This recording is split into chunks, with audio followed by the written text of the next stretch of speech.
Héctor, le damos la bienvenida, nuestro saludo, nuestras condolencias. Gracias por estar esta noche con nosotros para compartir su recuerdo de Gabo, de la vida y de su obra. Muy buenas noches. Sí, muy buenas noches, Patricia. Y sí, es una noticia muy triste que realmente no nos la esperábamos en la Fundación.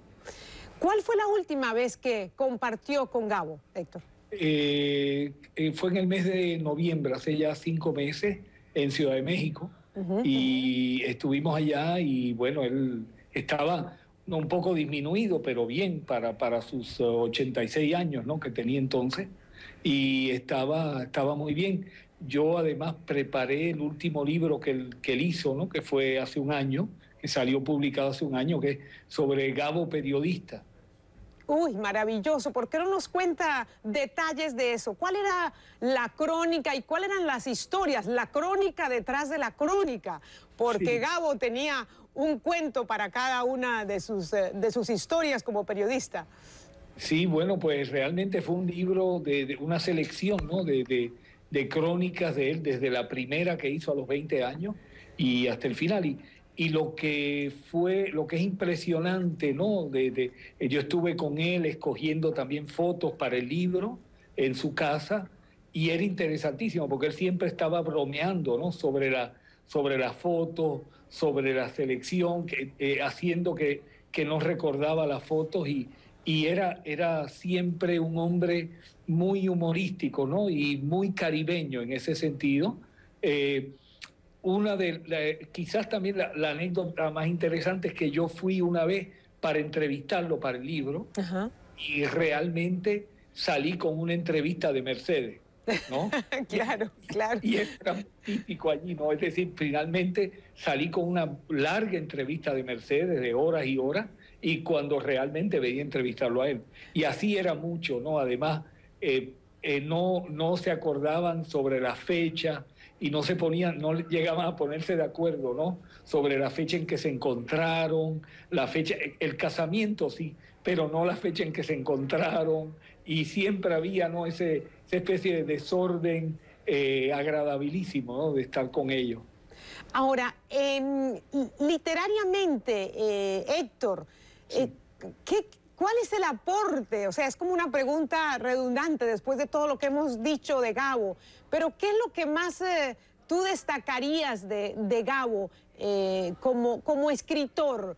Sobre sí, todo, pero no quiero que me cuentes sobre los libros que todos conocemos. Tú lo conociste, claro, como decimos sí, en televisión, detrás de cámaras. Sí. ¿Cuál era su secreto? Mira, para mí realmente lo que es más impresionante en el periodismo de él, ¿no?, que lo conozco bien como conozco la literatura, es un hombre que sí que escribió una especie de Antiguo Testamento, ¿no?, de la literatura latinoamericana, 100 años de soledad, pero lo que sorprende en su periodismo es la calidad del periodismo. Desde los 20 años uno ve la pluma y el ojo magnífico. Es decir, y es además columna tras columna, artículo tras artículo, es una capacidad pero impresionante, ¿no?, donde uno realmente está ante alguien, está leyendo a alguien día tras día, año tras año, alguien que es extraordinario, realmente. Y eso es probablemente lo que más me impresionó, de cómo ese periodismo, ¿no?, que vemos hace parte de esa literatura también. Es decir, es como si fuera el gran cauce son las novelas, pero realmente los riachuelos, los afluentes, es el periodismo. Es el periodismo. Es cierto, una vez hablando con algunos de sus editores, contaban cómo lo mandaban a cubrir una historia donde seguramente no había una gran historia, pero Gabo contaba esa pequeñísima historia con un relato, con una magia maravillosa, y hacía de una pequeñita noticia, bueno, una prosa bellísima, que por supuesto eran los inicios de todas estas historias mágicas que nos relataba. Como persona, Héctor, yo sé que no solamente tuviste la oportunidad de trabajar con él en el libro, pero has compartido muchos años como maestro de la fundación que el Nobel fundó y que tiene su sede en Cartagena, y para la cual aportó muchísimo durante los últimos años en diferentes eventos. ¿Cómo era Gabo el hombre, ya no el escritor? Sí, bueno, Gabo era un hombre de mucho humor. Es una especie, era alguien que cuando yo lo conozco comprendo inmediatamente que todo lo que él dice hay que bañarlo de humor. Es como Borges, ¿no? Con Borges ocurría lo mismo, ¿no? Y realmente, además es un hombre, un fiestero, pero inagotable. Yo recuerdo una vez él tendría ya 81 años, estábamos en Monterrey, en una fiesta, en un antro terrible, ¿no? A donde íbamos, y en ese lugar él, allí, se bajó media botella de whisky, estuvo hasta las 4 de la mañana, y luego cuando nos fuimos en el ascensor del hotel, quería seguir la fiesta en su habitación. ¡Qué maravilla! Y es realmente Mercedes quien dice, no, ya a las 4 de la mañana se acabó la fiesta. A dormir, los puso todos a dormir. ¿Hablaba de política en estas conversaciones, en estas parrandas? ¿Hablaba de política? ¿Hablaba de la situación latinoamericana? Sí, él se interesaba mucho, pero realmente ya era de soslayo. Es un hombre que ya tenía una gran visión y una gran experiencia.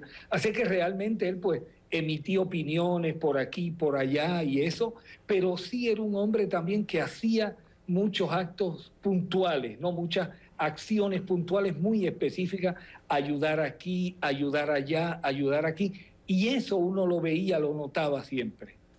Héctor, nos tenemos que despedir, pero recuérdame el libro en el que colaboraste, Gabo Periodista, ¿así se llama? Sí, exacto, no. Es Gabo Periodista y es una selección yo fui el editor y tuve la suerte, ¿no?, de trabajar con él y con Mercedes, y es una selección de unas 300, 400 páginas de su mejor periodismo. Bueno, ese va a ser mi próximo libro. Gracias, Héctor, de nuevo. Muchísimas gracias y un abrazo solidario. Igual, gracias a Dios. Muy buenas noches. Él es Héctor Feliciano, hablándonos desde Puerto Rico, maestro de la fundación fundada por Gabriel García Márquez para el nuevo periodismo iberoamericano.